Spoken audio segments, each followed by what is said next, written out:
All right, we're going to have some fun today. We're going to jump sort of out of real estate and into the lender world, which is actually now sort of merging, which is an exciting day. It is. So we're going to talk about purchases and refinances. And I have my good friend Todd Gosden, who is the Senior Vice President of Mutual of Omaha Mortgage. Excellent. Glad to be here. Well, we have worked together for eons, but now we're working together even in a bigger way. Yes, we are. Because real estate agents now have the opportunity to have their loan officer license, and we at Holzl Homes have that. And so we now have the opportunity to help our clients not only purchase their dream home, but help them finance it and also refinance it. Exactly. So it is a big moment in time. We're thrilled. Our clients have loved this. We have found, and I would love your perspective on it, we have found that this is really deepening the relationship we have with our own clients, because we are really the fiduciary for them.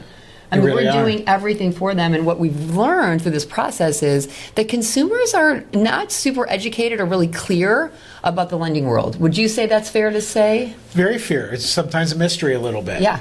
Yeah. So, for sure. And I think that it's important to say what you just said is that you as the agent are the center of every transaction. And that's important to recognize, because you are helping your clients not only in the opportunity to purchase or sell a home, but also in the finance and the insurance and the title and all the things that go with it. You are leading that event for them, whereas they would have to do it themselves. Yeah, and I love it. And I'll tell you a story that really hit home for me when we were going through this process together. Yeah. And the fun thing is we're partnered. So, you are our senior loan officer. Your Mutual of Omaha is. So we are a great team. But I remembered back when I first graduated college, I moved home, and of course a year later, back when you could do that, when you could afford to buy a home after living at home for a year, I bought a townhome. And I lived there for a while, and then I ended up moving out and renting it. And it was funny because, I was just sort of, set it and forget it. And this was right before I actually got my real estate license. I had a friend of mine at work say to me, "Hey, are you cash positive on your rental?" And I said, "No, I'm actually break even, and I'm grateful." And he said, "Well, how much are you getting in rent?" And I told him, and he said, "Well, what is your mortgage amount?" And I told him. He goes, "God." And then he said, "What's your mortgage rate?" And I went, "I don't know." Like, I just was not thinking about that. So I had gone home and I looked, and it was like 2 points higher, over 2 points higher than what the current loan amount was. And it had been like that for a long time. And I'm almost a little embarrassed to tell you, but I don't think I'm that unusual of a human. Like, no one called me to say, "Hey, Carrie, what's your mortgage amount?" The lender that I closed with, I never heard from again. And so I thought about that example, and I thought, gosh, this could really help our own clients if we are also keeping track and helping them in a bigger realm. If we could be the person that calls them and says, "Hey, do you know what your rate is? Like, what can we look at refinances?" And it's just a really privileged opportunity to be able to do that for our clients now. Well, and I think it's important because typically interest rates are not top of mind with people. They're just not thinking about it, right? Because we take it for granted. We got a mortgage, the payment comes out of my account, I'm not sending checks anymore and doing those things. So the reality is it's our fiduciary responsibility, both of ours now, to be able to stay in touch with those individuals and help them understand that there's opportunities there, not just for refinances, but even ideas of consolidation, renovation, doing all those different things in their homes that no one even thinks about as the opportunity. And what's really fascinating about the conversation is that the average person only keeps a mortgage for 3 to 4 years. Really? So, but if you think about it, is we've typically been up until 2000 in an environment where interest rates were constantly drifting down a little bit. That's true. It's been that since and that the housing sort of collapse. became our norm. It sort of became our norm because people have short memories. Right? They only remember what happened recently, right? Everybody remembers interest rates when they were 7.5% or 8% a year or two ago, but no one realizes that today they're almost 6.5 or 6 3/8. And I remember laughing to you maybe a year or two ago when we were saying, "Hey, this gives you the opportunity to help your clients refinance." And I went, "Let's wipe the dust off the word refinance," because we haven't been talking about refinances in so long. Because we were, the trend line on where mortgage rates are actually about spot on if you look at the trend over 30, 40 years. Even lower. But they've been so anemically low for long that people thought, "Oh, that's exactly, they're so high." But it's funny because there's nuances. And even people that closed a year ago, we're refinancing some of them. And they don't even realize they just think the rates are bad. That's kind of the general consensus. And there's an opportunity for the rates to get possibly somewhat good-ish. Most certainly. Well, and just think about everyone who's bought a house or done something in the last 36 months. Mm-hmm. Yeah. Likely there's a good chance there might be opportunity there for them. At least not now, but maybe even in the coming months. That's right? awesome. And that's so awesome. That's something to really consider, is because if you're not paying attention to your mortgage rate, which most people don't, right, like me, statistically, then the idea is, oh, geez, maybe I should do something. Or, oh, geez, I didn't realize I could renovate the kitchen I was thinking about doing, just by simply refinancing and creating that opportunity for them. Well, I'm really glad you said that, because the other thing that we notice, right, we know this from the baby boomers, they're really not moving. The trend is that they're remodeling. Like, we have clients that have added, instead of moving, they've added first floor masters to their homes. Yep. And so they're taking their equity out, right, and they're refinanced. They're doing things. And do you have any stats around how much equity people have in their homes? Like, generally, well, you know what? We used to have really good data, and now the data is simply changing so fast. Sometimes it's hard to keep track of it, because people now are utilizing their mortgage for paying down debt, for renovating, or building more space into a house, right? And so, at one point there was over $200,000 in equity in the average home in America. Now we're talking Midwest. Now we're talking Illinois.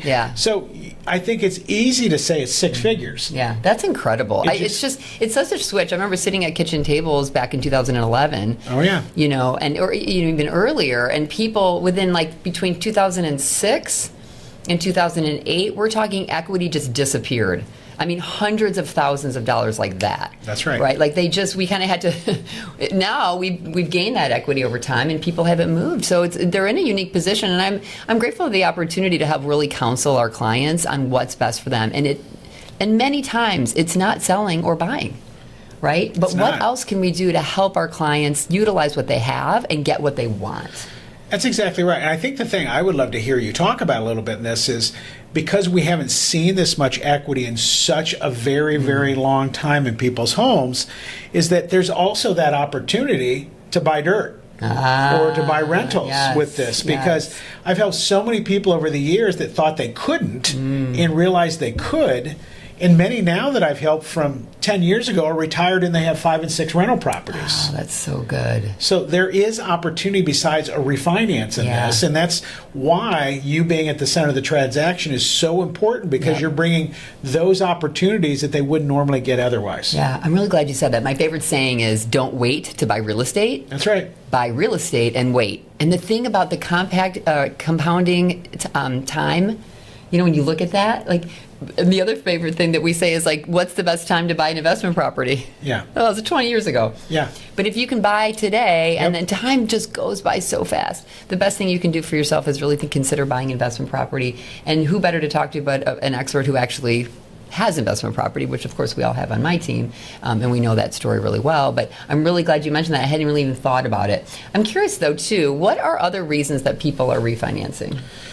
Well, I think people, are utilizing their debt cautiously now. And when I mean utilization of debt is they know that they have equity. Yeah.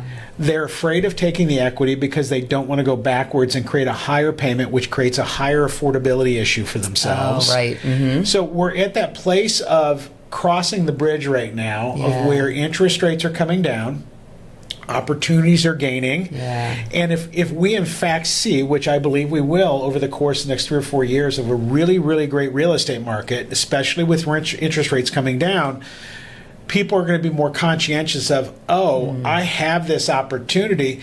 If I can capitalize on it and refinance by using that money to do something, whether it's renovation, maybe it's buying another rental or whatever it is, and maintain the same payment they have now or better, it's going to create an ease in conversation. So we're at that place where we're passing through, and we will get to a point when the rates drift down just a bit more to where people will be able to do things and maybe not even change the payment they're paying right now. That is awesome. It's really good to have those options. And I think this is going to be, we never know what's happening. We've been in a 30-year low of inventory inventory, Yeah.